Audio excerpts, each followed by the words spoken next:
Hi, I'm Tim Backhouse, Senior Teaching Professional at European Tour Performance Institute here at Jumeirah Golf Estates.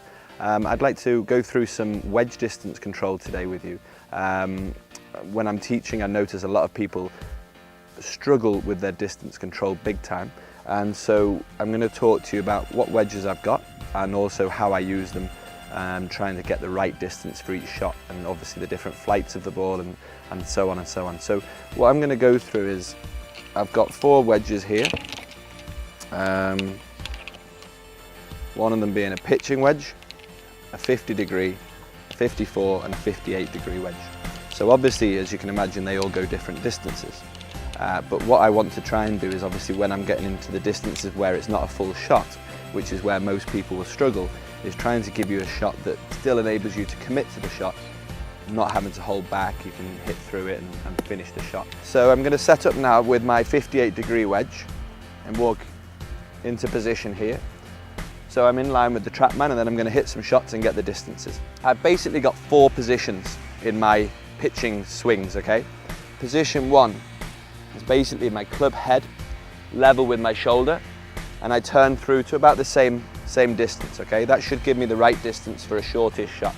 So as you see, into position and turn through.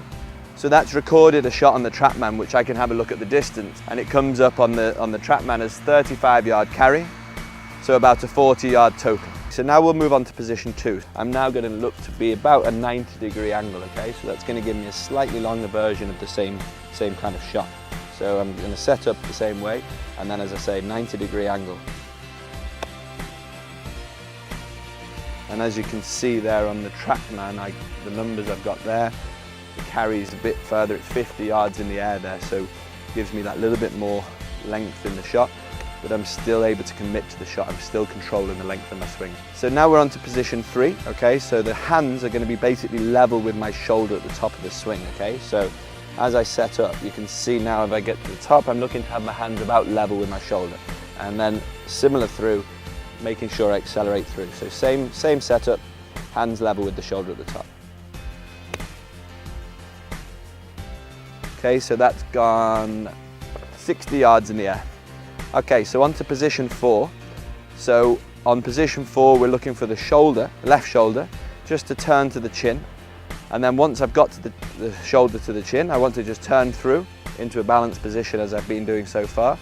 And then, as I say, let the momentum of the club work through the shots. So I'm into my setup as I have been, and then the shoulder turns to the chin. And you can still see how I accelerate through the shot as I have done with all my shots.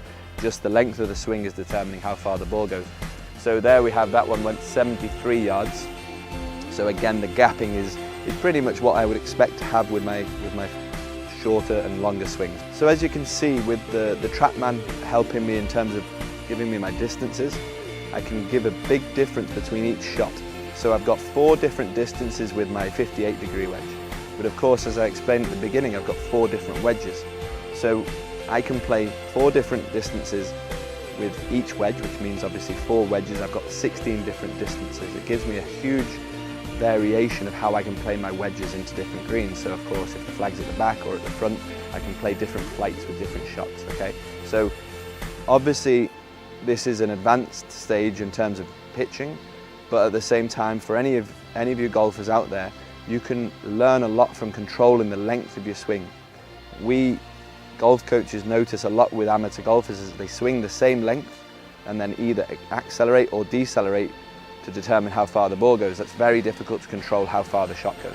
So I think it's better to try and control the length of the swing so you can accelerate through the ball and always keep the commitment to the end of the swing. Hope this makes sense, and we'll see you soon.